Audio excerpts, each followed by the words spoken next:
A tragedy, a vanishing act, and now vendetta war cry.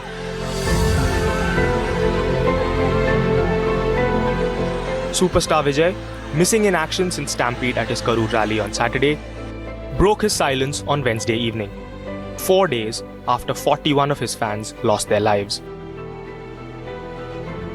Only to indulge in blame game and hitting out at the government. Vijay accused CM Stalin of taking revenge on him, hinted at conspiracy, and warned against action on his party leaders. एक celebration बदल गया एक nightmare में। एक event जो लोगों को एक साथ लाने के लिए था, वो खत्म हुआ केओस, पैनिक और 41 मासूम जिंदगियों के नुकसान के साथ। 3 लंबी दिनों की खामोशी के बाद एक्टर और पॉलिटिशियन विजय ने अपनी खामोशी तोड़ी। एक हार्टफेल्ट वीडियो मैसेज में उन्होंने अपने दुख और तकलीफ का इजहार किया। उन्होंने कहा कि ये उनके जीवन के सबसे ट्रैजिक और अनबेरेबल पलों में से एक है। उन्होंने कहा कि सेफ्टी हमेशा प्रायोरिटी रही है। जब भी किसी इवेंट के लिए परमिशंस मांगी गई, फिर भी ये ट्रेजेडी हो गई।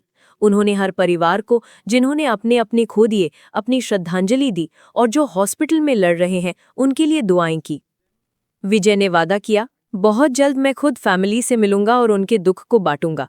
लेकिन एक सच्चाई भी स्वीकार की।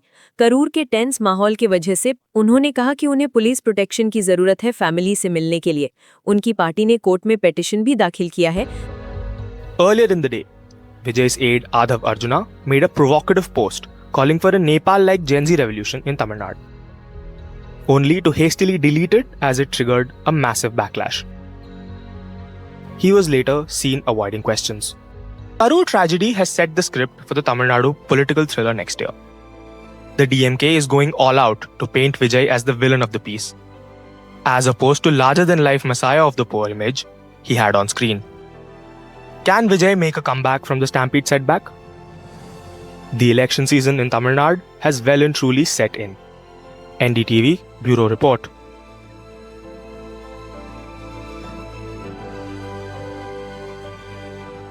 ताकि उनकी यात्रा सुरक्षित हो सके। फिर भी सवाल ये है कि क्यों 3 दिन लगे उनकी तरफ से ये मैसेज आने में। क्रिटिक्स कहते हैं कि ऐसी ट्रेजेडी के सामने खामोशी सिर्फ जख्म को और गहरा करती है। विक्टिम्स के परिवार टूट गए हैं।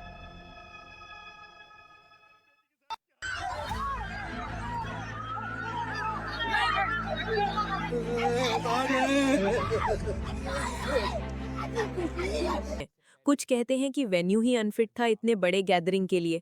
कुछ ब्लेम करते हैं डीलेज, मिसमैनेजमेंट और कम्युनिकेशन की कमी को, कि क्यों इवेंट लेट शुरू हुआ और कैसे भीड़ बढ़ती गई, टेंशन बढ़ता गया और आखिर में डिजास्टर हो गया।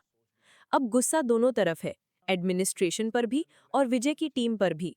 और जबकि कंडोलेंसेस दिए गए हैं, एक बड़ा सवाल अभी भी बाकी है। 41 लोगों की मौत की जिम्मेदारी कौन लेगा?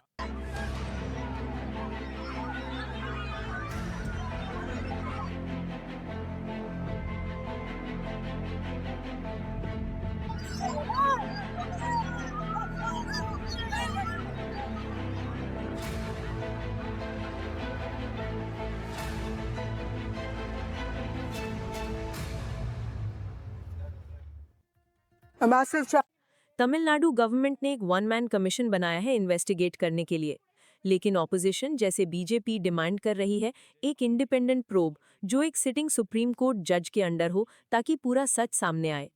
फिलहाल विजय का वादा है वो आएंगे, फैमिली से मिलेंगे और सामने बैठकर बात करेंगे, लेकिन तब तक अनसर्टेनिटी जिंदा है। ये ट्रेजेडी सिर्फ हेडलाइंस और पॉलिटिक्स नहीं है। हर स्टैटिस्टिक के पीछे एक माँ है, एक पिता है, एक बच्चा है जो सपने देख रहे थे, जो एक पल की घबराहट में खत्म हो गए। और अब पूरा देश इंतजार कर रहा है जवाबों का। आप क्या सोचते हो, जब सेलिब्रेशंस के नाम पर जिंदगियां चली जाती हैं तो जिम्मेदारी किसके सर होनी चाहिए? कमेंट्स में बताएं। और अगर आपको ऐसी स्टोरीज चाहिए तो लाइक, शेयर और सब्सक्राइब करना मत भूलिए, क्योंकि ट्रेजेडीज को खामोशी नहीं, सच्चाई चाहिए।